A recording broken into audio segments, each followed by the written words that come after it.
stump Marty. Okay, I'm talking about a place that's in the middle of the ocean, and they can't get up early enough to watch our show at 10 o'clock a.m. Tuesday Central Time. So I was talking,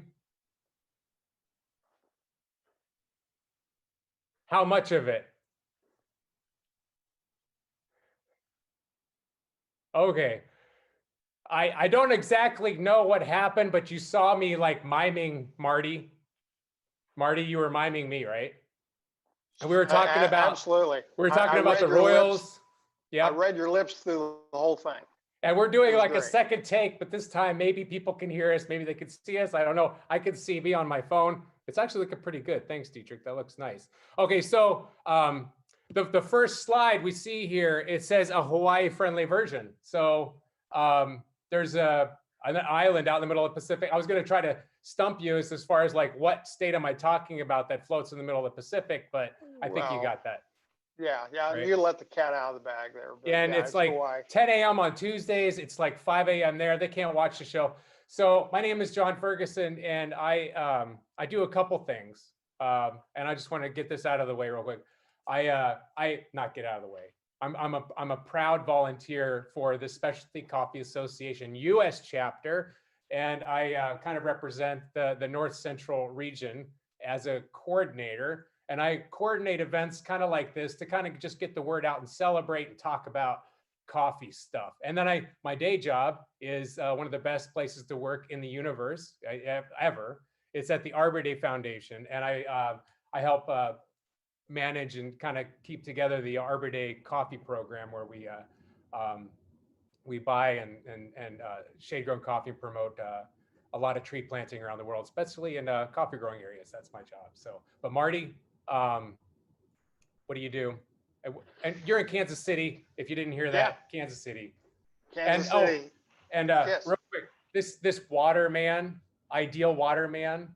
Yeah, that has nothing to do with coffee. It just happens to be in this hotel. That's the Cheshire in St. Louis, and that's where I am today. And you're in Kansas City.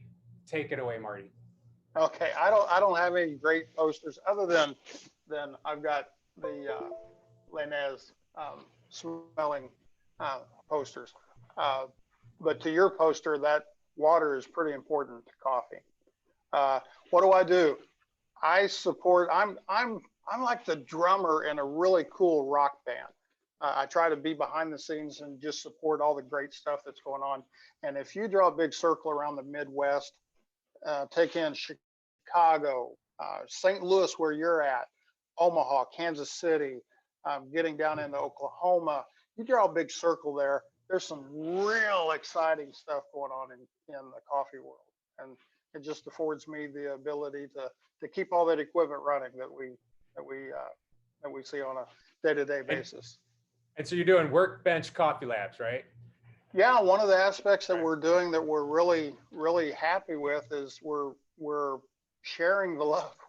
We've learned a lot in the years that we've kept this equipment running, and we want to teach other people to do the same thing. The older I get, I know I'm not going to do this forever. I want to shed some of my picked up knowledge. I didn't invent this. Some great people that I've worked with have taught me, and so I want to teach some other people. And so we've opened Workbench Coffee Labs, and so we're going to be we are a technicians training facility. Hey, have you ever volunteered for the what is that called, the Specialty Coffee Association? Have you heard of them? Yes, yeah. Have you ever volunteered once? Or no, it's like eating a chip. You can't eat just one. You got a whole bag. You just gotta buy the whole, all of it, right? It's kind of a cult. It's kind of like a cult. I was thinking about this recently. I was watching some movies about cults, and I'm thinking like we were in a damn cult for the last 20 years. We didn't even know it, and we're trying to get out, but now we realize that it's okay. You can't get out. No, it's fine. I mean, if you can make a living as being a cult member in something like this, I think it could be okay. I don't know. I mean, we're not hurting anybody. Actually, no, it's all good. It's absolutely all good. And there's some great people in the industry. Hey, you know where some great people live? In the state of Hawaii. And I want to talk about Hawaii a little bit. I put Hello, this graph. Hawaii. Hi, Hawaii. I hope someone from Hawaii is watching. Apparently, we have how many watchers? Four people. So there's a good chance that there's one person, 8 viewers. We have 8 viewers, so that's a good chance that maybe like 1 or 2 are from Hawaii. Maybe they'll say hi. Maybe even they'll call in.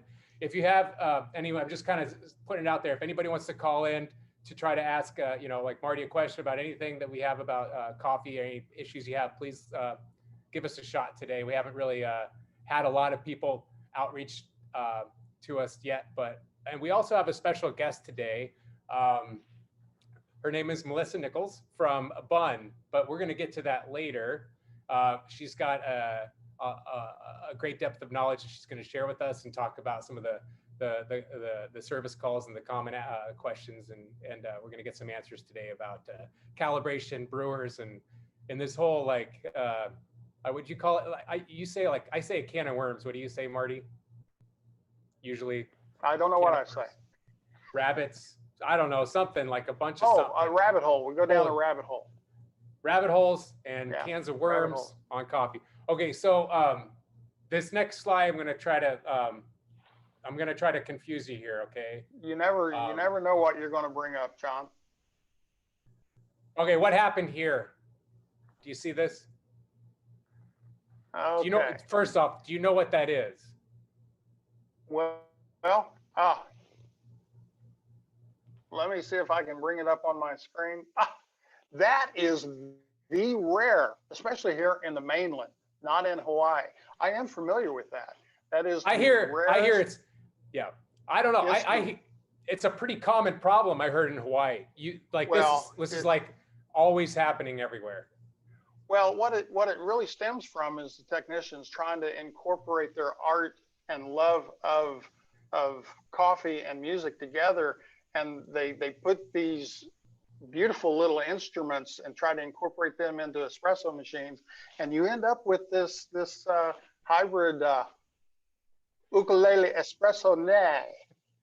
That's exactly correct. It's a ukulele. Someone tried to like hook it up inside of a brewer to maybe make their coffee taste better or sound better or something. But the wires, or they're actually strings, they're not wires.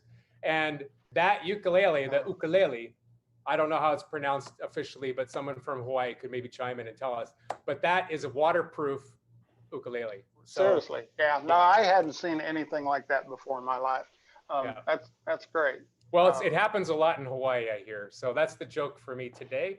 But what's going on here? What is this, Marty? I was like scanning all your Facebook, Instagram, sort of like, I got to find something that Marty's going to want to talk about, or like, I don't know what this is. This looks just like some like hard water. But what's going on here? What happened? Well, this company, it was a hotel, had a pretty nice piece of equipment, but they didn't treat their water very well, and in return they're not treating the machine very well, and so it was having some issues, and they kind of tinkered with it themselves and ended up developing some leaks in it that kind of self-induced, and then that ran long enough that it shorted some things out, and pretty soon by the time they call me, it's in that condition. That's what I walked into. Were you able to put that together? I'm sure you are. Yeah. Right. In fact, it's in our shop right now, waiting to be reinstalled. You know what I would have done? I would have put some duct tape around it, and then maybe on the top too. And then I would have called you and said, "Hey, Marty, I just duct taped together this." I think I didn't know what it was at first, and then I got the clue that this thing is like a it's not a. I thought it was a mod bar, and I should know better because I've taken mod bars apart. I'm like, that can't be a mod bar, but it looks super and it looks small. So the lesson here is really the people that were working on it, bless their heart, they were trying to do what they can do, but they weren't qualified to work on it. And but it all started with water treatments. So several lessons there. We'll get them fixed up with some really decent water treatment and a preventive maintenance program going along with that. Well, hey, what is this? Like, what's the brand on it? Do you want us to introduce somebody else to tell us, or do you want to take this? Yeah, actually, that is a Bunn sure tamp. Is Bunn. Oh, wow. Bunn, That and we sounds have like a special fun. guest. Bunn is fun. Hey, I did want to say something, and I don't know what all the agenda is for today, but I got a little inkling that we're going to be talking about automated coffee machines and things, and my segue into that was that the coffee industry has really grown a lot in the last several years, and I hats off to the roasters because the roasters are getting flavor profiles out of coffees like never before. They're finding the sweet spot. It's no longer now either light, medium, or dark. I mean, they're roasting a specific coffee to a specific temperature, a specific profile, and so the coffee equipment, and not just the espresso equipment. A lot of times we talk about espresso, but drip coffee equipment, they've had to come along with that gain in nuance that the coffee's brought along with some drip coffee equipment that has some variables on it that you can control and do some stuff.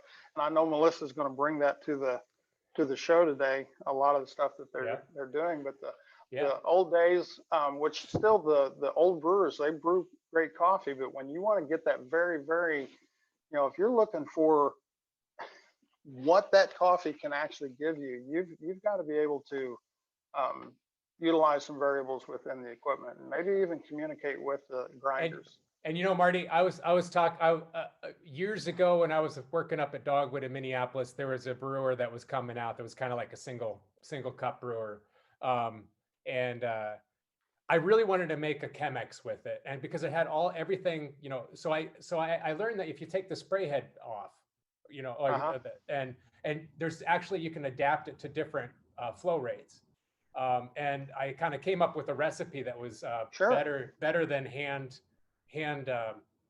manually pouring water. And everybody's like, no, that does, you need to pour it with a fancy kettle. And I'm like, actually, you don't. And you could go walk in the other room and we'll switch over the Chemex brewers. And I won. And anybody out there that's watching, you remember, I man versus machine thing or whatever, that kind of thing, or person versus machine. So, but let's bring on Melissa from Bunn, and I'm gonna go ahead and ask to unmute, and then we'll see if we can see you.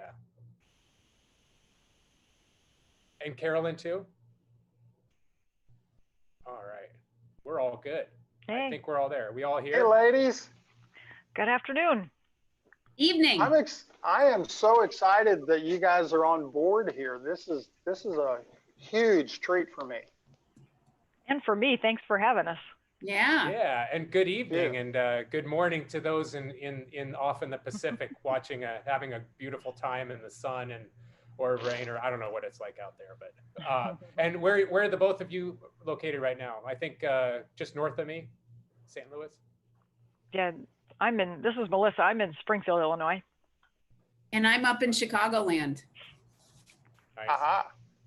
So it's kind of nice out now. I feel, I just want to mention like the amount of news that's out there right now on the West Coast. My heart goes out to everybody in California, Oregon, and Washington, as far as, these wildfires and these forests are quite devastating. And, at the Arbor Day Foundation, we talk about this quite a bit. And yeah, heart goes out to that. And if you want to learn about how you can help, just let me know, and I'll get you hooked up with the right people at the Arbor Day Foundation, and we can plant some trees in responsible ways and support, the proper type of forest management, along with recognizing the impact of climate change and kind of coming at it in a very smart, developed way on how we can kind of abate that. But anyway, that's my day job. Bunn, how are you doing?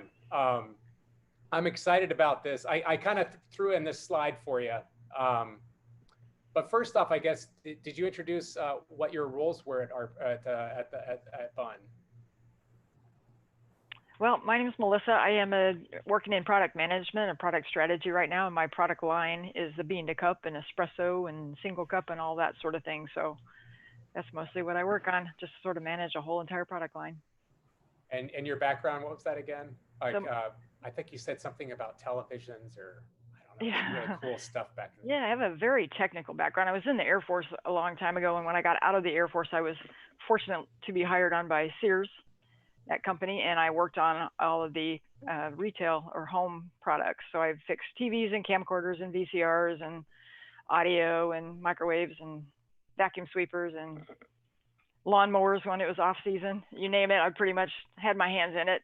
Then when Sears decided to change their business model, Bunn hired me. So I've been with Bunn for 18 years now, working in coffee. So the first 3 weeks I was at Bunn, I had to carry a mop with me because TVs, you just let smoke out, whereas coffee equipment, water comes out. So it was a Nice. learning experience for me. And then, Carrie, and then are you the VP of marketing, or was that wrong? I'm sorry. And I'm Senior Vice President of Market Development. So I work in our specialty coffee channel. And Nice. John and Marty, we think a lot of your show. Mhm. And we love that your message is, let's get out here and talk about gear. So thanks for having us on. Yeah, thank you. Yeah, I'm excited to have you here, and I'm glad that you found us. And any way that we can kind of start connecting, for the U.S. chapter in the United States, it's been a struggle, but it's been for me to find out how can I help, how can I bring the community together. And I just love talking to Marty, and I love talking to technicians because they're just like this wealth of knowledge, and you're just kind of like, they're so important, yet so rushed and unrecognized at the same time. And then they give you either your best day or they give you your worst day. And there's always a bill to follow that. And it's either you love paying it and you're like, that was worth every penny, or it's like, well, I just spent that and now he's telling me I got to spend twice as much because he fixed something and figured out that there's something more to fix. Yeah. There's the rabbit hole, or you could call it a money pit or whatever you want to call it. But keep your equipment clean, which is the next couple slides here. I just wanted to introduce, this is a cool, and we do have someone waiting in the waiting room at Zoom. And it's from Zabuni Coffee, and I think that's in Grand Island. And I think it might be someone that I know, but we're gonna hold off just a couple more seconds for that, and then we'll take his call. Or we could do that right now. What do you think? We're just like, Just wing it.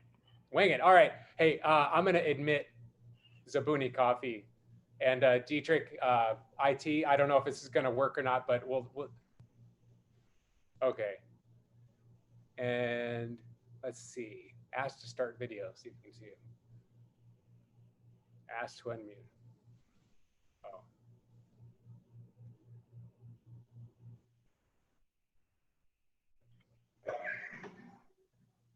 Laban?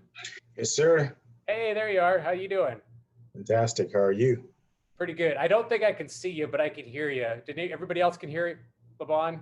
I can see him. I can Really? see him. I can hear him. What? Oh man, why can I see you? All right. Well. Oh, hey, there you are. How's it going? Good, good, good, good. How's Grand Island? Grand Island is fantastic. We need you to come back here. I can't wait to get back there. Hey, so how's it going? Do you have any issues, technical issues that you want to ask any of these like excellent professionals of coffee and also I said video production? Do you have any questions for him too? Like, how do you start a YouTube channel? That's what I asked him. Oh, well, I have a lot of questions, especially, I don't think we've chatted in a while, but, we've decided to go ahead and start a coffee shop. Nice. So, yeah, I know I'm going to be having a lot of questions. We're just in the early stages of figuring this out. But with what our mission is and how we're trying to reach more consumers and everything, we just figured, I think, the best way for us to make more headway, with talking about origin and the farmers and specialty coffee was to go into the coffee shop space. And anyway, the Grand Island area is underserved when it comes to coffee. So we just thought, you know what, that's what we're going to do. We're going to what kind of coffee brewer do you have? And I think that, do you have any coffee brewers right now? Any coffee brews? Yeah, What do you mean coffee brews? like to make like commercial coffee brewer coffee machine.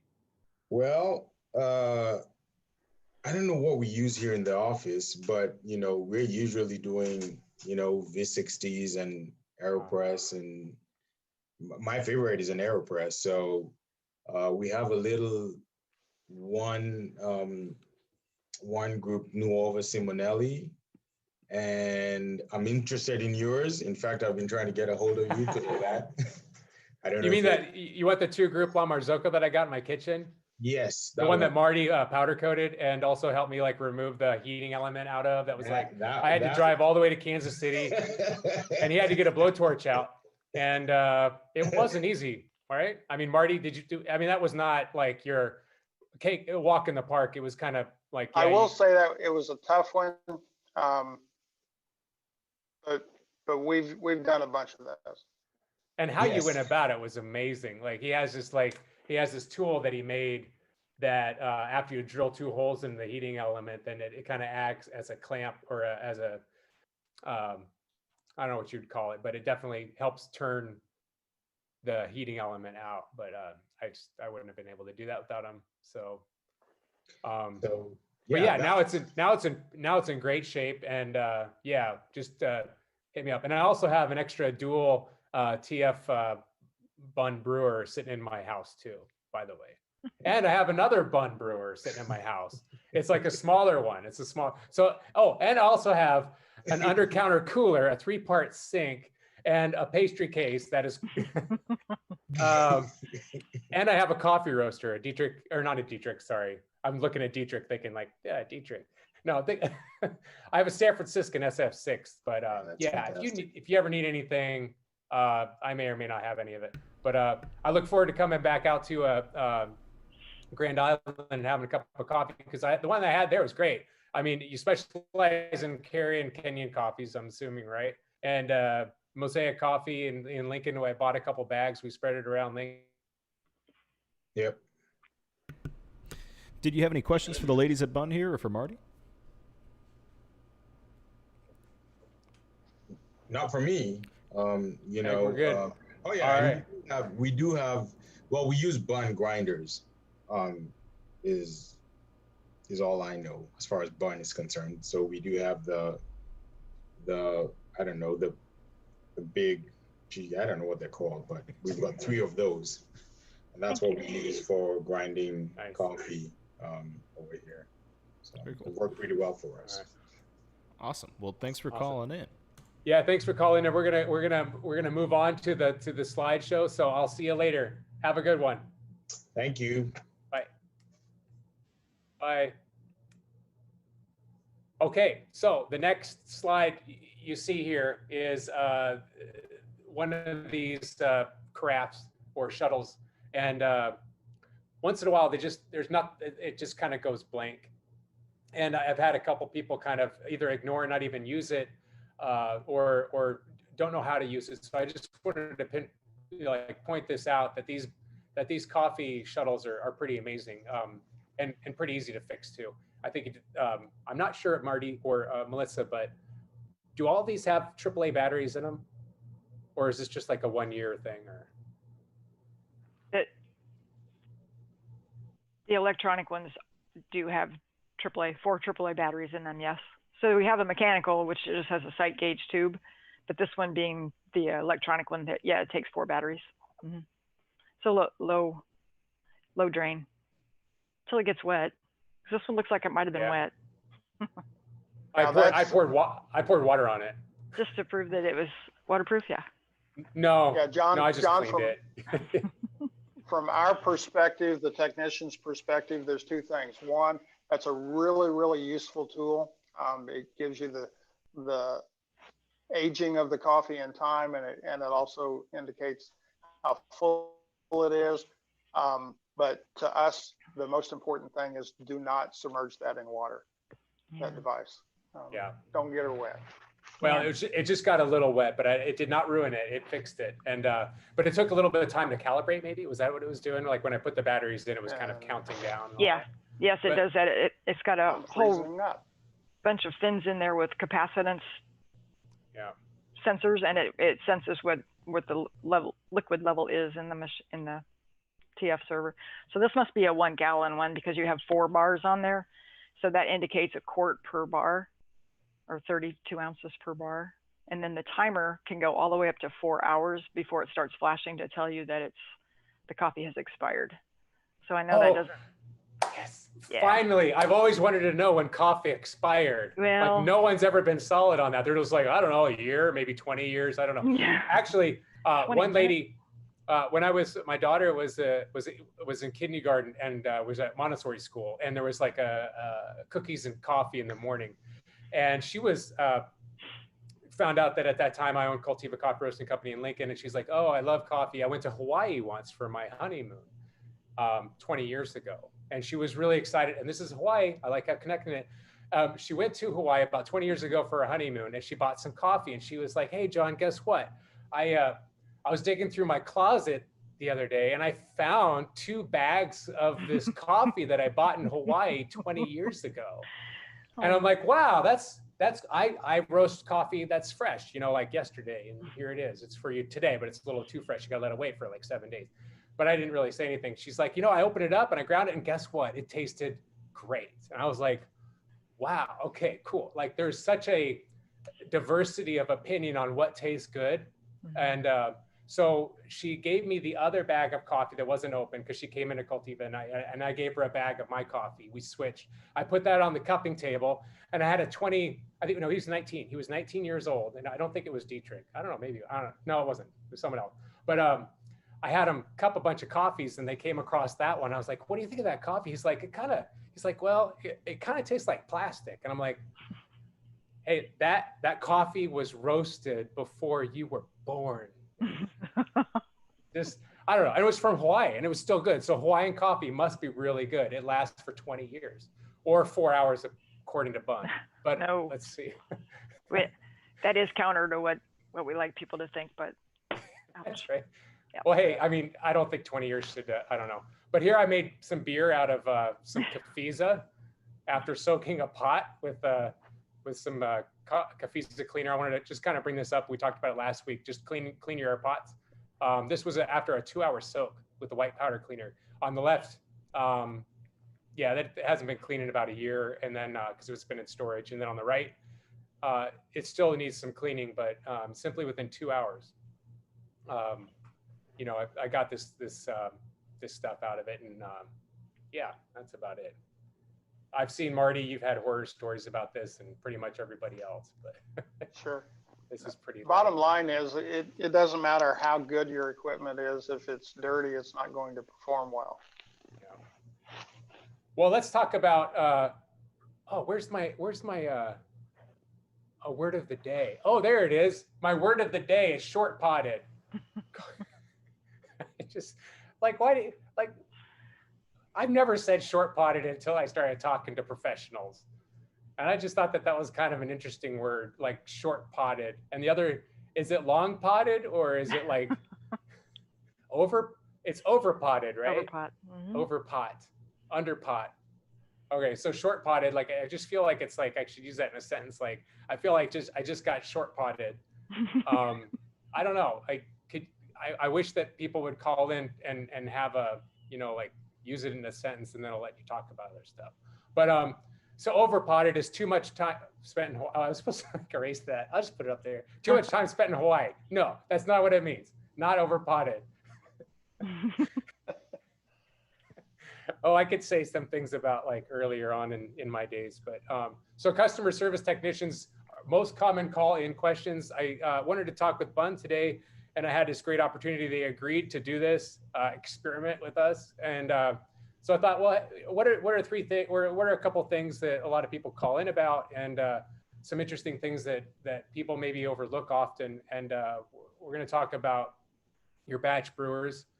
And Melissa, why don't you explain what are these 3 bullet points, and like what are the most common topics that we're going to be addressing today that you get a lot of calls for? Sure. So today we're going to talk about calibrating valves, just how much water gets put over the coffee and through your bypass valve. And the reason why it needs to be done, the adequate flow rate and what lime scale will do to inhibit that. And then the brew-wise feature, which is when your grinder speaks to the coffee brewer and makes sure that you're brewing exactly what you think you're brewing. And so like we have this word of the day, short potted, right? So short potted is kind of like when you have your machine that's dialed in, it says 1.5 gallons, end up just getting about a gallon of coffee, right? Mm-hmm. And then you get someone like me who knows enough to be dangerous, but not enough to really fix it properly, but to know to call someone to fix it. You kind of go in there and they're like, you look at the menu and you can calibrate it. And all I'm going to do is it's just going to make it do 2.5 gallons so that I can get my 1.5 gallons out. Right now, did I fix it or did I not fix it? Oh, you fixed it. All right. the person who John, actually, go ahead, Marty. I was going to say, John, you fixed it right up until I come along and actually fix it and wonder what did I do, because now I'm over potting. But didn't you get my little scratch, my little Sharpie note, my little sticky note saying, "Hey Marty, I went ahead and calibrated this for 2.5 gallons. Be careful when you actually fix it." So what are some of the things that you need to have? Like what brings this on? I think Melissa, if you wanted to kind of explain these things here, or Marty. Yeah. No, go, Melissa. Okay, so we're going to start with the simple stuff really, because that's where we should start.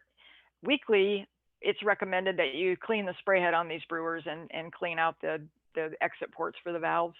However, that doesn't always happen, or they think somebody else did it, or that person's on vacation or something like that. So the spray head has little bitty holes. In this particular machine, it's got 17 holes out of it, and that's kind of like your flow regulator.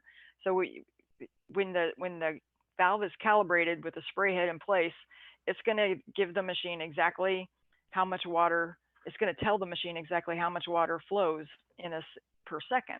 So when you think about the way the recipe is set up, the recipe is going to say, I'm going to put 64 ounces of water over 4 ounces of coffee. So I need to run for two minutes, or whatever the situation may be. If you have a spray head that's all plugged up, it's going to run for 2 minutes, but you're not going to get as much water out of it, because if you think about like putting your thumb over the end of the hose, how you can restrict, and that's pretty much what a plugged up spray head or a bypass port can do for you.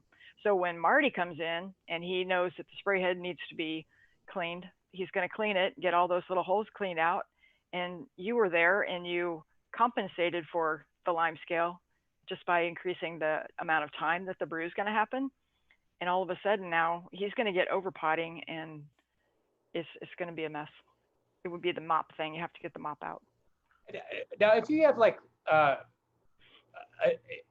if you want to experiment, not like everybody should, but like put a different spray head in there, a different style, and would that create a different flow rate? Depending, I mean, like, because I know that like you have a lot of different spray heads, so you need to have the right one for the right machine. But and each spray head kind of helps. It's a part of the calibration system, right? So if you have one that has one extra hole or a different spray, it's going to matter. It does matter very much. So the right spray head belongs on the correct machine, and they're designed to get the water wet at the right spot to get it all wet and float the coffee up, because bed depth, turbulence, temperature, time, all of that stuff is very important in coffee brewing. So if you change the spray head and you put in, for instance, a high lime spray head, which we have for the smaller, like the Axiom brewers, that's pretty much just an open spigot, and now all of a sudden you're going to be putting way more water out there than what it should. So like when you're doing the coffee stuff, like the spray head for people who may or may not know, it's like the shower head, the shower head, right? And oftentimes you see all this dry coffee pucks on the side, and or dry coffee hills, mountains, and it never gets wet. Is that poor brewing design, or is that spray head maintenance, or is it a combination of both? And like, why are people? I know these brewers. I don't see it that often anymore. Was it a fluke in the design, or was it something else? It was originally, we started out with what we call a 6-hole spray head, and they were like 0.98. The opening was large, but it just would spray a lot of water because we wanted to get the contact time correct. But and we alluded to it earlier when we were talking about how the roasters are just doing so much better with the coffees, and they've got all these wonderful nuances, and people understand freshness and all of that. Well, fresher coffee tends to float instead of get wet right away. Decaf will also do the same thing. So that's why we have developed spray heads that have, like, this one has 17 holes in it. We have other holes and other sizes of holes.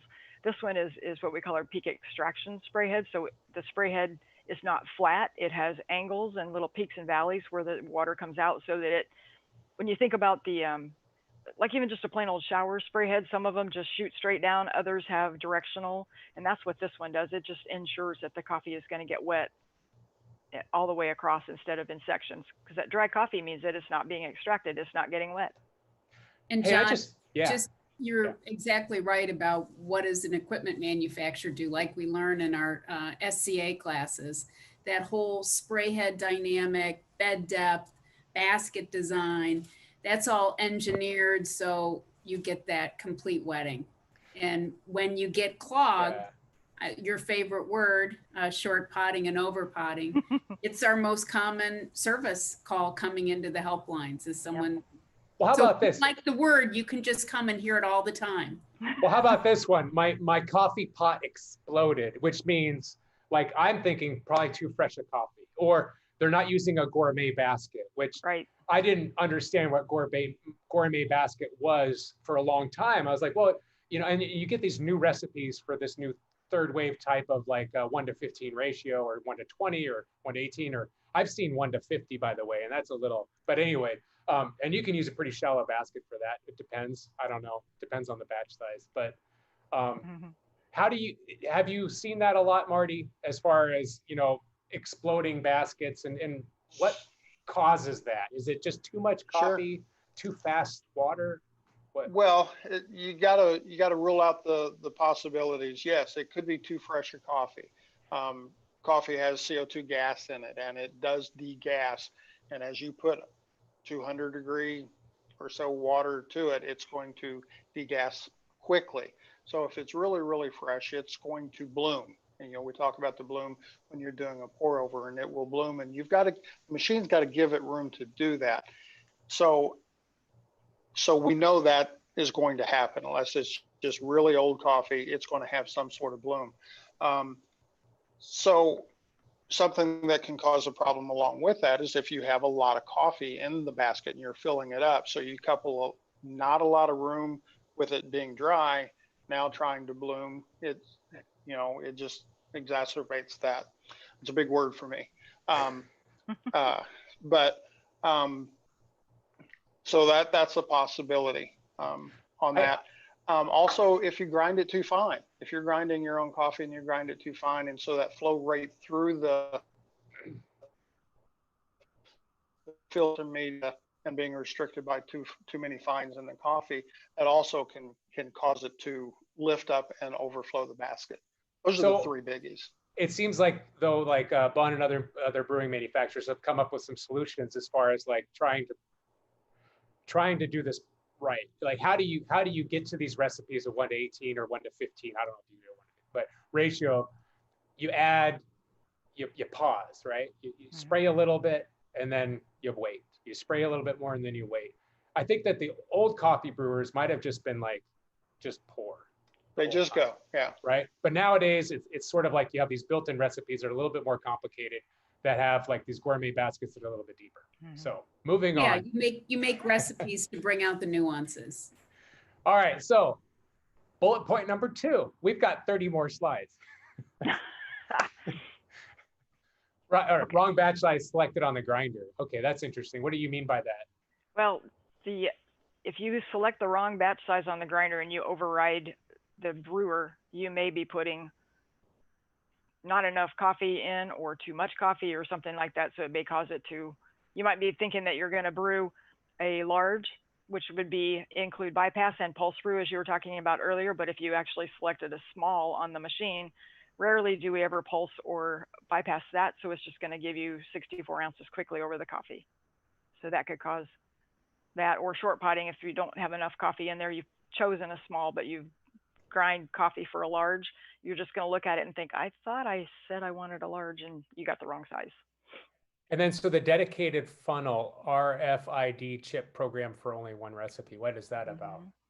So if there are situations or occasions where a person may want to buy a funnel that will just work for one coffee. Let's say they use decaf, they use it rarely, it's 3 to 8% of their sales, but they want a dedicated funnel so that they don't have to, they may use frac packs, for instance, fractional pack or something like that. So they'll want a dedicated funnel so that when they plug the funnel into the machine, it knows exactly what recipe to utilize, as opposed to just using a no name or the previous brew. Because if you had a Kona in there before, you don't really want to brew a decaf with how you brew a Kona. So I brought And Hawaii in there what's- too. Did you see that? There, that's I love it. I love it.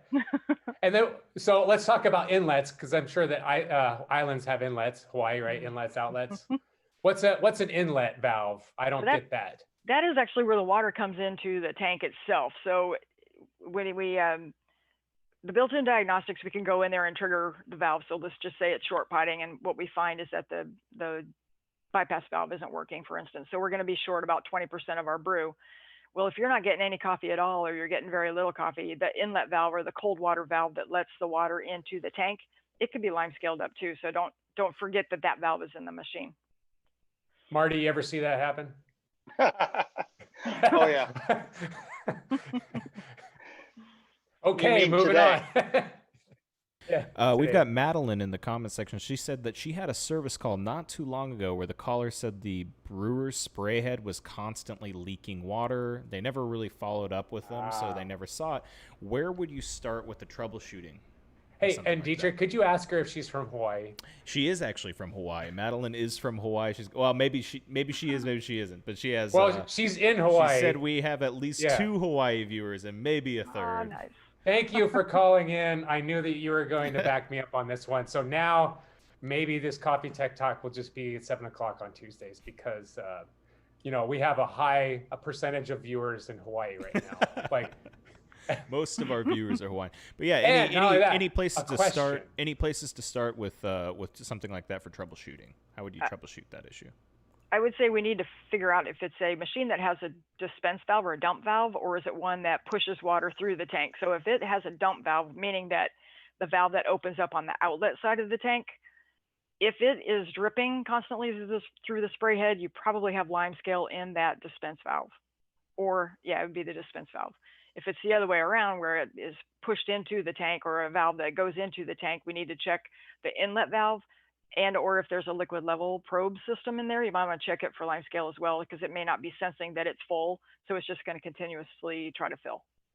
Marty, there's probably more I'm missing, I'm sure. Oh, you've covered a lot of the bases. The main thing is that there's a valve. Depending on the design, there's a valve that's letting some water through that it's not supposed to.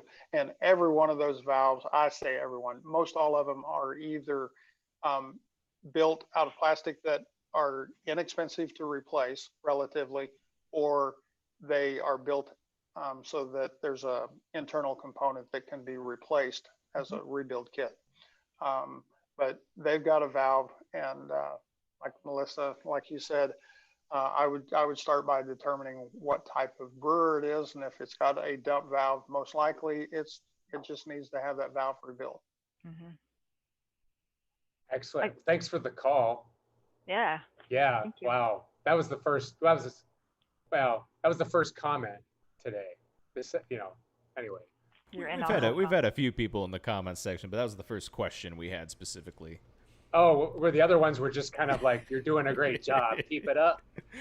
I wish I was in Mike King said he wishes he was in Hawaii. Does that count? Yes. Or you could ask like, when can I get to Hawaii again?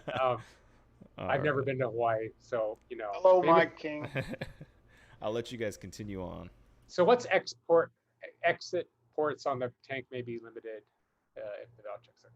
Okay, so these machines have a tank full of water, which is not rocket science, but that's just the way they're built. The infusion series that we're talking about here, the valve itself is not attached to the tank. It has a adapter that is inside the tank, and then it comes out, and a tube is attached to that point. So lime scale tends to build up when cooler meets warmer. So you got hot water, and then you have ambient air that's a little bit cooler. About 155 degrees is where lime scale starts to build. So when you start thinking about the way these tanks are built, especially when the valves are not right up against the tank, you'll get some limescale to start building up in that exit port on the tank itself. 155 degrees. And then 55 also on the cold end. So if you work on cold equipment, 48 to 55 is where, yeah. I learned that today. That was awesome. I'm full of useless information. You should see That's me on not Trivial useless. Pursuit. What is all this stuff then? Like we've got calibration, Yeah. weekly cleaning. Who does that? Yeah, so Marty. yeah, Marty, you tell them. How many people clean on a weekly basis their coffee brewers? Go ahead. You've got your hand raised. Good, Kara. She says she does. She does. Oh, yeah. yes. Yeah. You absolutely should. There's people, and I cannot fault them. They clean it every day. Oh, wow. Actually The do spray a head? serious spray head cleaning. They take them off. I want to digress just a little bit. You know, you talk about different spray heads since we're cleaning spray heads. Yeah. Make sure you get them back on the same machine. We had a hotel that had 4 machines. They were the exact same model, but somewhere along the life of that machine, they ended up with 2 different size spray heads between them.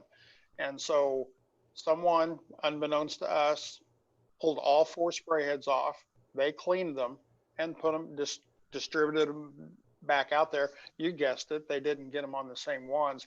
We're out of calibration because of that change of spray head. We go in, there's 2 machines that are having short pot or overflowing problems. They're not complaining about the ones that's short potting because they hadn't noticed it yet. So we just noticed that everything seems to be clean. We recalibrate it. About 2 months later, the exact same thing happens, but the other 2 machines. And so, I don't know, long story short, make sure when you're doing that. And I thought you brought up a really interesting point, Marty, is like people don't usually complain about short potting because they don't know it's happening.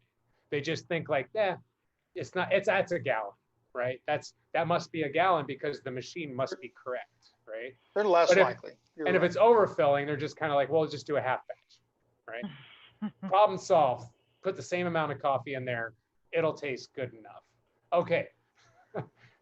We don't recommend that. Right. So calibration comes along with these points, right? Yeah. Yes. Yeah. So limescale buildup will impede the water flow. So if in this particular spray head right here is that the one I was talking about, the peak extraction spray head, you can see where it's got some texture to it. If you get what was called floating limescale, or let's say a chunk of limescale comes off because of valve fired or something like that, if you get a piece of floating limescale in that spray head, it will restrict the water coming out. So you're going to get less water. Even if you calibrate it and you've got a piece of limescale in there, you've just messed yourself up. So that's why we really recommend you take them apart and clean them and put them back in before you do the calibration. You want to make sure you calibrate with all clean. Do the cleaning first. Do the cleaning first. Yep. And then I like to tell people to go in and turn the valves on that you have clean, just to make sure, like if you see where that key is on the 2 bottom pictures, if you're not careful and you do break some limescale free, but you don't necessarily get it cleaned out of there, it's going to end up in the spray head. It's not going to come out. So you're going to think that you're all clean and all ready to go, and then all of a sudden we over calibrate, and then they clean it, and then they're over potting. Now, Marty, you posted something on your Instagram or something that says like, hey, look at this, and then you turn it up and it's like completely covered in limescale. Is that right? It was like a flow. I don't know. So it happens a lot. Well, it is a water level sensor, water level probe. That's what it was. It was totally coated. We see a lot of that. As technicians, we risk a lot of breaking things. She was talking about a piece of floating debris. Anytime we service it, we risk that happening inadvertently. So we have to watch for that. We have to watch. Yeah. So I think that we've got well, we're taking up some time today. So I think we're going to go ahead and talk about, like, real quick, the cleaning weekly is by suggesting here, remove the spray head and then clean the key to break away the build. We talked about that, and then to calibrate. Mhm. And then this is just a quick, I think, flow rate, how to calibrate the spray head flow rate. And you can find this online on Bunn. Is that correct? That is true, yes. Mhm. Where would you go? Just like bunn.com/something, or what was it? Bunn.com, and then you would pick out the piece of equipment that you are dealing with, and Right. then find the manual, and it'll be right in that manual. And if anybody actually needs help, I mean, there's only what, 5 people here. You can call me. Just go to my Facebook page, and then I'll direct you to the right people. I'll have you call Marty or get in touch with Melissa. Yeah, we do have the tech No, line. It's You got a tech exciting to line. me. It's exciting to me, having come from an era that if you were to call someone and to get some tech support, I was told if you can't figure it out, you're not qualified to work on it. We've, as an industry, and thank you to the manufacturers for moving light years ahead of where we were, having this type of information available online is awesome. It's great. I think it's really important to understand calibration. Also, not only being a technician, but knowing how if it's working properly. I mean, it could, the plumbing and electrician, the electricity could work fine, but knowing how it's calibrated properly is a whole nother level of experience that that we have here. So what is this service menu and that little blue V-shaped thing? What is that? That's a little bit of a joke. I just go ahead, go for it. What is it? I guess I go Melissa. Anybody. Here's the page of our new brewers, and for the technician, it's everything that she or he needs to start servicing the equipment. So as Marty said, we would go to manuals a lot in the past, but now you can get stuff right in the front of your unit. So we think of this as, you get into this with a special access code, but it's just for the service technicians, but it's right on the touch screen. They get in and all the stuff they need is right there. I like the bottom right-hand corner. I'm thinking that that's a USB stick, right? You need to update that to the USB-C. I mean, USB-C. Isn't that what it is? USB-C, right? I don't know. Spoken like a true competitor. I don't know. I'm innovative. I don't know what it is. Yeah. Or just Bluetooth it. Can you do Bluetooth it yet? No, that's next. Okay. That's another thing I like. If you've got a series of installs of the same piece of equipment, being able to utilize that USB port and take a recipe from one brewer to the next during an install, or even, hook them up and do it before they ever get on site, however that works. But having that repeatability is another nice thing that the industry has given us as technicians. Yeah, you think about how many times you get interrupted when you're out doing an installation or a setup, and it's like, oh darn, did I remember to do the medium on the Colombian, and you have to go back and check everything. And so this way it's just so easy. Well, some of those buttons and screens aren't all that large, and my fat fingers, the fewer mistakes I make, the better. Yeah. And so this is another example here, the spray head and the bypass, just kind of like all these checks are sort of things that you need to have in place, and basically order of operations there, and calibrating the flow of water from the spray head and bypass is done to record the amount of time the valves are to be energized during the brew. What does that mean on the bottom there? This is one where we are actually doing a calibration. I had hit the word start, and so it counted down. It runs for 1 minute and runs the amount of water. You catch the water and tell it how much you caught, so that it knows how many ounces per minute it dispenses. And that way, if there is something weird with it, it knows exactly how many seconds it needs to be on. So the brew time is directly related to this right here. Because if it thinks it's getting 39 ounces a minute, and you need 39, you're doing a 39 ounce brew, because I can't do math, that it's going to run for 1 minute. And so what's the expectation there for a proper calibration? You put in what you catch. You just tell it the truth. You just be water to water. Water to water. Because you don't want to do that coffee stuff, because then they just be like, what's a 20% loss? Or how much do you typically lose in a bed like how much water do you typically use with coffee? And then that could really screw up your calibration if you're doing it that way. Right? You can. It's about 2 to 1. So if you have 2 ounces of coffee, you're going to lose 4 ounces of water. It's going to be left behind in there. You've got the filter paper and the coffee that it's going to be stuck in there with the coffee. So make sure you do water to water. And it needs to be hot water. Oh, now it needs to be hot. Like how hot? 155, 156. Brew temp. No, Brew you want to temp, be above yeah. 155. Brew temp. So like I like it like 185. Is that too low, or is that too fourth wave for you? It's just Keep 185 with your AeroPress, John. Yeah. That works really well. I don't use an AeroPress. That hurts my arm too much.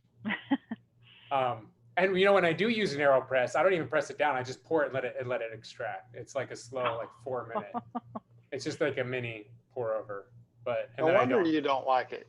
Hey, I won second place. Can you say that? You won second place in an AeroPress competition. Second place AeroPress in a regional thing, like I don't know, a long time ago. Back when I just took someone's recipe. I was like, that's good. Can I borrow it? Yeah, I win. Woo. All right. So I got a spoon. Should we move into this video? Oh yeah, we got a video that we want to show. Like maybe like 15 seconds or 30 seconds of something really cool that Bunn's put together. Well, I mean, you know, it's online. Yeah, it's great. Insert an empty funnel into the funnel rails of the brew stations. Place a container accurately graduated with a minimum capacity of 60 And I guess you could let me know when it's under going. the funnel. Touch the Bunn logo for 2 seconds to enter Service Access. Select the Advanced icon. At the Password Entry screen, select Enter. If a passcode is required, enter the code at this screen. At the Advanced menu screen, select the Calibration icon. For single ICB models, there is only one spray head to calibrate. For twin ICB models, there is a left and a right spray head to calibrate. Ensure the container is under the correct spray head for calibration.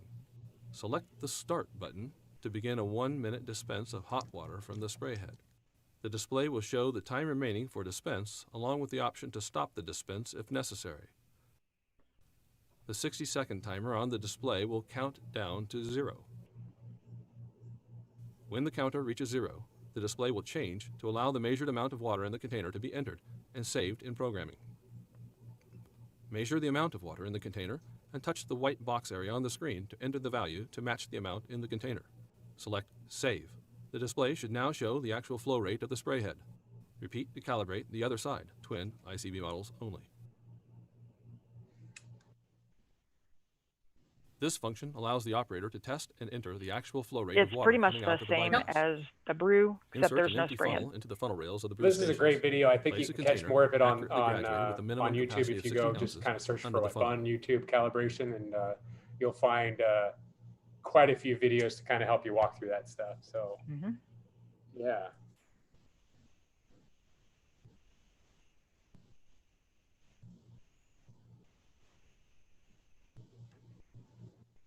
Yeah. Yep. All right. Yeah, that's kind of stuff I'm talking about that's available that didn't used to be available. Right. Yeah. I think it's really changed the kind of maybe it might help some business owners be able to identify a little bit better where their issues lie, what their problems are. So when they are calling you, they can at least kind of say like, hey, I watched this video and I think this might be the issue.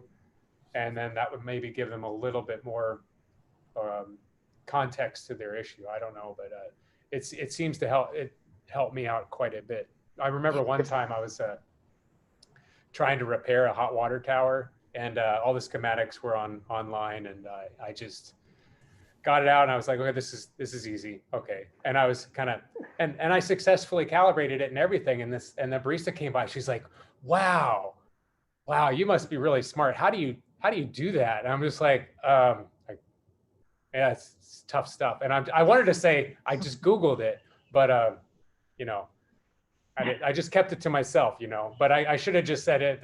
You can Google this stuff. But that's not true. When you get to repairing things, I would not just Google it.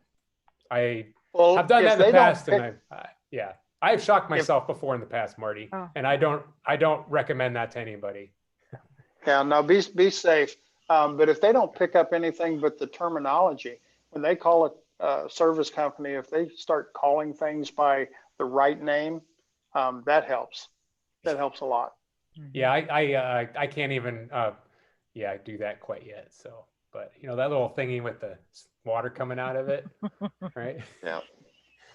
So this wireless functionality, BrewWise connection, I want to talk about that a little bit too, because I thought this is kind of, we talked about this, I think a couple weeks ago, Marty, about wouldn't it be cool, like we were going to be talking about like scales in a drip tray of an espresso machine, weighing the amount of water that extracted out of, you know, or the beverage that is extracted out of the machine. So you have your, 30 to 40 milliliters of beverage weight. And then you have a grinder now has technology. These espresso grinders have a built-in scale where you can place your portafilter, and then the grinder will weigh 20 grams a shot out into your basket.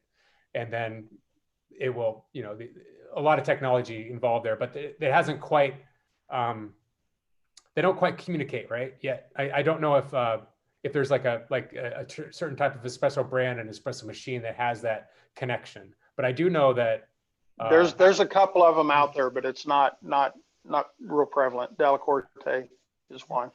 Okay. But the grinder talks to that, but it's not mainstream yet. But yeah. But drip coffee, right? Yeah. I don't know who's doing that.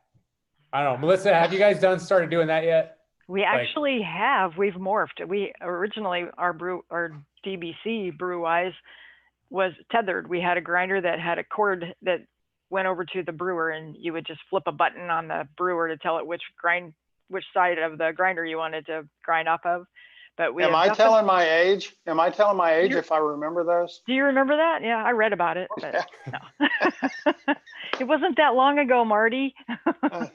Because I remember it too. I installed quite a few of those in my career with Bunn. But we have moved ahead quite a bit, and we have this what we call BrewWise connection, and now that we're using RFID technology. So all that stands for is radio frequency. It's not again, not rocket science, but or brain surgery or whatever they call it. But what this is just a little bitty chip that's embedded in a lot of components. So there's a chip that's embedded in the bean hopper on the grinder, and then there's a chip that's embedded in the funnel of the brewer, and there's coils that are built into the grinder and in the brewer. And what these coils are, they're just little bitty transmitters or interrogators. They call them RFID interrogators. And as you get the funnel close enough to it, it will cause the RFID chip to energize, and it will transfer information. It's just temporary. It's like a little bitty radio station. You got these little bitty radio stations communicating to each other. And what that does is you tell the grinder what size and which batch you're going to be brewing, and then it gives that information to the funnel while it's plugged into the grinder. Then you take the funnel over to the brewer, plug it into the machine, you hit start, and it knows immediately which recipe to pull. So you're not getting interrupted and brewing the wrong recipe and all that stuff. So if I play like a happy birthday song, which I think is copyrighted, into the grinder, will it then give me the right batch size for a birthday party? Only if you have pre-programmed the hopper to do birthday blend. Okay. All right. Yeah. I don't know. Maybe I lost that one, but I gave it a shot. So that's cool. So we have the RFD. We kind of went through this. Where we see that a lot out in the field, where we see that is institutional places that may not have the coffee geeks that are automatically going to make sure they're doing everything right. Mm-hmm. But you may have volunteers, churches, hotels, larger facilities that, or even cafes that have multiple blends that they have different recipes for. But it's a great tool to mm-hmm. use. Yeah, if you think with the multi-hopper grinder that we have there, you can have, I think it's 40 different recipes in it. Not that a person would have 40 coffees on the wall, but you would be able to have a library of that many recipes in there. So you wouldn't want to stand in front of a machine and have to dial through to find that 38th recipe. So this automatically takes you right to that. It's just like the Dewey Decimal System. That's cool. Get you there right so away. So the sensing coil, let's see. That Yep. purple wires up at the top, that's what the sensing coil looks like, and it's embedded in the funnel, right above the funnel on the grinder. And then Yep. down below, if you're looking up underneath the hood of the brewer, that's where it is there. So it speaks directly with the funnel handle. All right, so I think, do we have another short video that we're gonna put on here? Is that on this slide? I think it's the next one. This one? No, Maybe this one. there it is. That's it. There you go. And I'll flip back if we need to. And in this video, again, it's another video that you can find online. And maybe we could just do about 15 seconds of this one, or however long you think. Yeah, I can tell you what it's doing while it's doing it. It's just simply telling Yeah. you are programming the name of the coffee into the hopper. So when you are setting your grinder up or your hopper up, you want to name it so that it will display properly on the brewer as well, and on the Okay. grinder. And we were talking like Jon, no H blend. Yeah. You have to spell it out like that. That's right. Jon, and then No H. no H. blend. EE. Yeah. Oh, and that's Joan Ferguson to you, Joan. right? Yeah. Yeah, JONE. .com. Joan Ferguson at yahoo.com. I still use Yahoo, and I believe that you can tell a person's age by the which kind of email they use. Right? Like if you have Hotmail, it's like, okay, Hotmail. If you have AOL, I mean, but if you have Gmail, you're probably, I don't know. But if you have all three. Jon, you mentioned something about YouTube videos, and we want them to be for the technician on her mobile device. So if she's walking in an account, she can look at the videos right there. Yeah, I need to know about this too. This is good. I wish I would have had this about a year ago. Okay. All right, so we kind of skimmed over a couple of these. So this is a hopper with the coffee programmed into the chip. And let's see, we talked about that. What is that, a USB port on this CBA? On the circuit board, yep. That's where you would program. This is where you program the grinder. So if you're going to program in new software or new recipes, you can do that right here on the grinder as well. Awesome. Say you don't have the hoppers, but you're wanting to do a whole fleet of equipment. So Marty might set up a machine in his lab, and then he can just take this USB out and flash all the grinders. What's that fancy little white disc? Is that where you set the grind? That's your coarseness adjustment. So you would pull that white thing off of there and loosen the nut. There's a nut behind that holds the burr adjuster solid. You pull that thing off, figure out where you loosen the nut, put that back in, line up 0 with the slot, and turn it back however many clicks you want. How easy is it to damage your burrs if you do it wrong? Very. If you hear them chirping really loudly, that's bad. When it quits turning altogether, you might as well just buy a new set of burrs. Okay.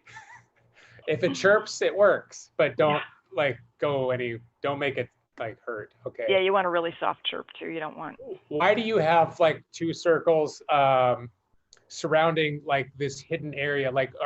Are technicians afraid that baristas and are gonna go in there and screw things up? Is that why it's hidden?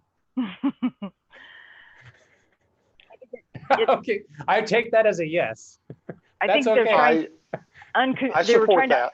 to unconfuse the user versus the technician. So they're hidden so technicians can find them, but don't confuse the end user. Yeah. That's true. Yeah, that's true. That makes perfect sense. Yeah. Okay, so it's not to keep people like me out of it. No.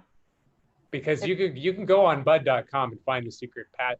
That's right. Sure can. Jon, you can go to the website and everything has a video now. You can grab it right on your phone. And we try to make them smaller so you can, if you just want to learn how to name a hopper, you just go to that video.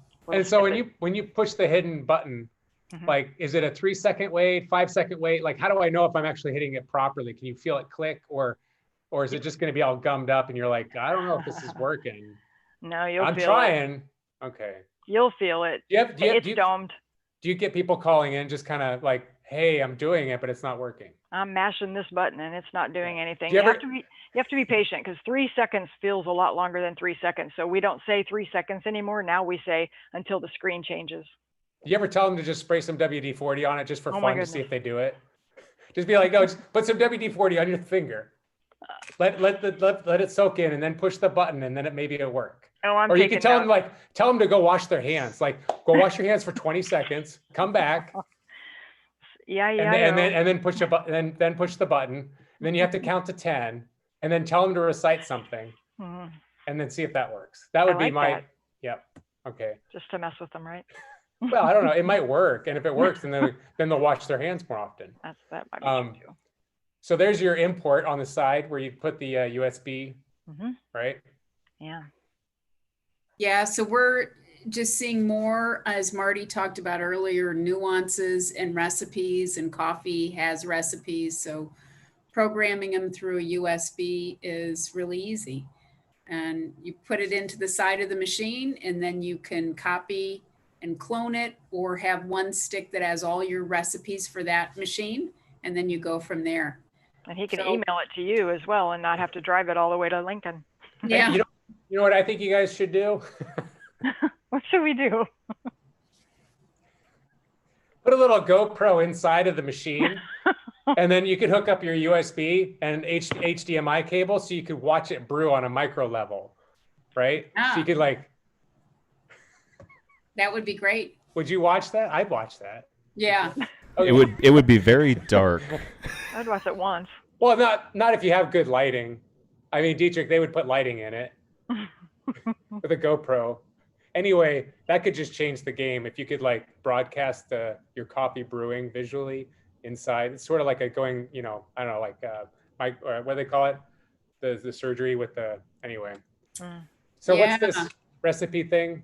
We have pre-infused pulse brew, smart wave, drip time. Yeah. So Wow. this is a screen that allows you to set your recipes. The one after it is probably the screen that technicians use the most often, is where you have everything on one page. So if there's, what we all love is to know the total time, contact time of something being brewed. So that total time is your first number, and then you can create your recipe from there. So for example, how much water you want to spray over, 192 ounces. How much of that do you want to bypass?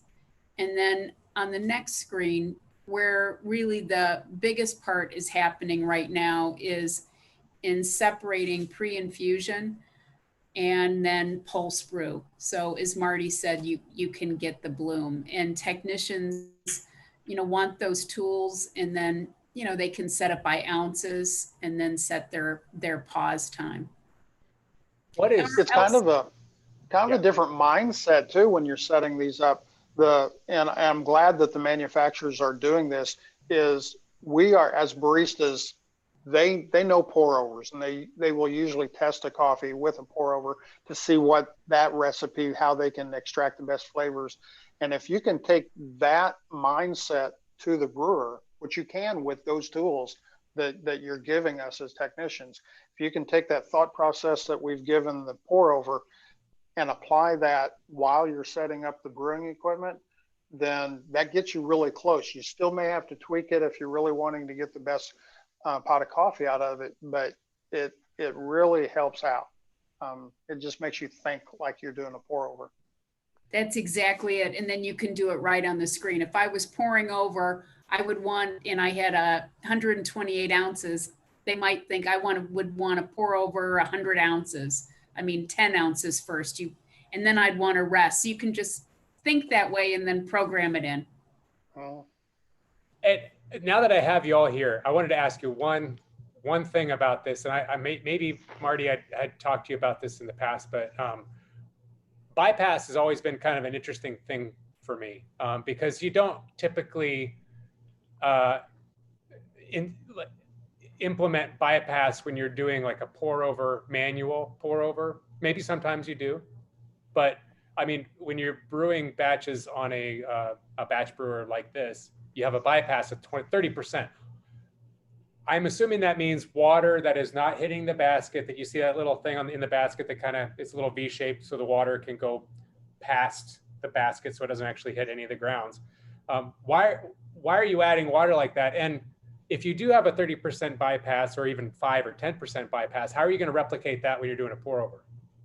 And would you even want to do that? Like, I guess AeroPress would be an example of a possible bypass kind of recipe. Take the stage, everybody.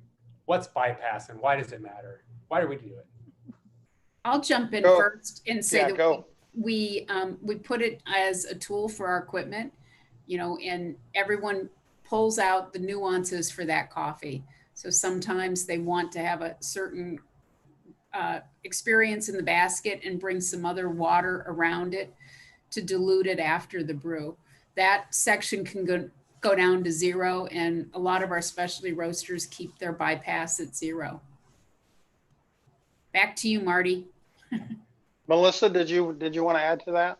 I'm just going to kind of try to compare the size of the beverage you're talking about. So when you're doing a single cup, you may not need to bypass because your contact time is going to be limited to the amount of time it takes for the water to go through the coffee.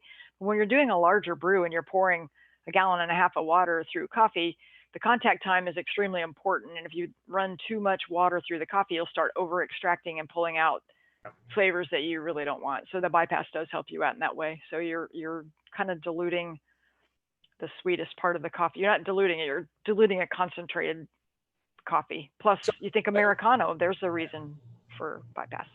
That way. And I think you made a good point that, like, I think after a certain time, you're going to be extracting, I think what total extraction percentage for a coffee should be somewhere around 20%, 22%. And if you let it go, it might be 30%. So then you're going to get out all of those more harsher acids. Marty, do you want to take over this technical aspect and give us a free lesson? Well, I've got 2 stories or two visuals on this, and I love what both of you ladies said. Contact time is real important. My first real good experience or success story dealing with bypass where it really mattered was we had a customer that they opened up a drive-through. The money guy, the guy that was writing the checks, he liked coffee, but he didn't know anything about it. So he went through the drive-through there every day to check to see how they're doing. And he could tell whether they had brewed that coffee that they're handing him on a full batch or a small batch on the same brewer. He could tell by how it tasted which size they brewed. And so we went down to help him out with some other stuff. And he says, why is that? Can we fix that? And I said, absolutely. So we utilized the bypass to help mimic the large batch flavor end result that we were getting with the shorter contact time, because physically we couldn't get 1.5 gallons of water through that coffee in the same time that we're brewing the smaller pot. And we really liked how the small pots were tasting. And so by utilizing that bypass, we actually got it to the point he couldn't tell the difference. So he really liked that. Now I've forgotten my other point. You had 2 I'll stories. come back to it, but I could throw in the one thing here. Maybe this might trigger some memories, but like, I do remember, but go ahead. Boom. No, take it away. Here's my other story. John, you said that we don't typically do bypass with pour overs. After that experience and talking with Holly Baston, who trains with us, and another in Casey, fact, yes, 2013 world barista champion coach is Holly Baston. So she was multiple times over too, right? I mean, she keeps like everybody anyway. Yeah. So yeah, she knows how coffee should taste. She shared with me that she does in essence a bypass with all of her pour overs. So I started doing that and comparing my best pour over with and without that. And I got to say, it tastes better basically doing a concentrate and then adding the water to bring it up to level. It I think tastes better. Yeah, Melissa, you made a point too. Like, and commonly, you know, like the sweetest part of coffee when it's extracted is during the first part of the brewing. And then if you cut that off early and then add water, you have like your AeroPress, which is why that was so popular. Like, wow, this is such a great sweet shot. And you're looking at the clover too. That's like that's a minute extraction, but yet where, you know, maybe they're adding extra water at the end. But I think it's like in a sense, it seems like bypass is like I don't know, maybe this was 10 years ago, but it seemed like it was a sin to use. Like, oh, why are you just adding water? That's so terrible. But now that I think that people have really understood that the sweet spots in the coffee, you know, extract what you want out of it, whatever that coffee is. It's a tool. And then Yeah. let It's a the rest tool. of it, yeah. I mean, you're not wasting coffee if you'd only get 22% of the, you know, percentage out of it. It is what it is. I mean, maybe 10% might be a little bit pushing it, but I guess it depends on the coffee, right? But anyway, I love the bypass. I think there's a lot more to that. Maybe we should just do an episode on bypass. I don't know. This is a cool recipe, and that's our last slide. And I think we're like an hour and a half or 2, 3, or 4 hours now into this. We started late. No, this has been awesome. So I hope everybody in Hawaii is having a great afternoon, and I appreciate them joining us. Yeah, and then everybody in Missouri and the Midwest and everywhere else in the world. Yeah, thank you for joining us. Melissa Anybody and else? Carolyn, yeah, I've got a question for somebody who's basically got a coffee shop, and let's say they have just an old school brewer, for example. What's the best reasons for like a mom and pop shop, or even just a specialty coffee shop that's like really focusing in on, you know, getting their coffee to taste as good as possible? What's the biggest reason for them to jump from an old Bunn machine to one of you guys' newer ones? Well, I'll take that first. I think we started off this way, and I think the best thing to do is to really clean and de-lime your existing piece of equipment and make sure it's calibrated. And I don't know if I would say jump to a new brewer. I think you can always, you know, just recalibrate and, you know, work in how you want that one to brew. We have some people who, once they start programming it and they can see all the controls they can get with pre-infusion and pulsing sequences, then sometimes they want a new brewer just because they want to, you know, take their coffee and just fine tune it a little bit more. Gotcha. And then you could maybe even no. Never mind. And is there any like new, you know, things that Bunn is doing with some of the technology side of things that you guys want to talk about? What's next? Yeah, I guess what's coming up next for Bunn? Anything we can get excited about? Okay, here it is. What documents are in? Oh, we Oh, lost. John froze. Oh boy. Yeah. So anything? Oh, you froze there, John. We got you back now. Did you hear the anything that's an NDA, non-disclosure agreement, that you want to release now live on YouTube as like a exclusive opportunity? Well, we're right now during, you know, COVID, we're doing a lot of work with our bean to cup equipment that runs from a mobile phone. It's called Virtual Touch. And that's something that we're helping a lot of operators where their guests want to engage with the machine, but they don't want to touch it. So Do you have an Touch. app? How about for you, Melissa? What do you think? I agree with that, and just the method of brewing in the Sure Immersion and the fast cup. It's kind of a different. It's not drip coffee, but it's kind of meant to mimic it, but it just brews differently, a little more efficiently. Or like I don't know if it's too well known, but this Platinum series that we're talking about, it has Energy Star. That's really, to me, that's really exciting, because to get Energy Star isn't necessarily easy to do either. So I think that's kind of cool. Interesting. Always looking at sustainability and all the buzzwords, really. But yeah, the Hey, virtual touch thing is fun. I like that. And do you have an app yet where you can just take a picture of the brewer and be like, "What's wrong with it?" And then it'll tell you what it is, and it'll Yeah, be completely wrong. it's called Send It to Marty. Yeah. That's what it's called. Do you have a Marty? You got a Marty app yet? Marty? Marty. You don't know how many people I say, just send me a picture of it and we'll figure it out. We do have it's like a FaceTime thing on steroids. It's called virtual tech. It's where our technicians on the phone will have an iPad with them or even their own phones. And if you have the app on your phone, we can show you, I'm going to draw a circle around the 2 leads that you need to stick your meters on. And just, so it's kind of an interactive troubleshooting. Wow. That is cool. So that's available. We have guys on the phone all the time. And then again, the books and trainings and things like that.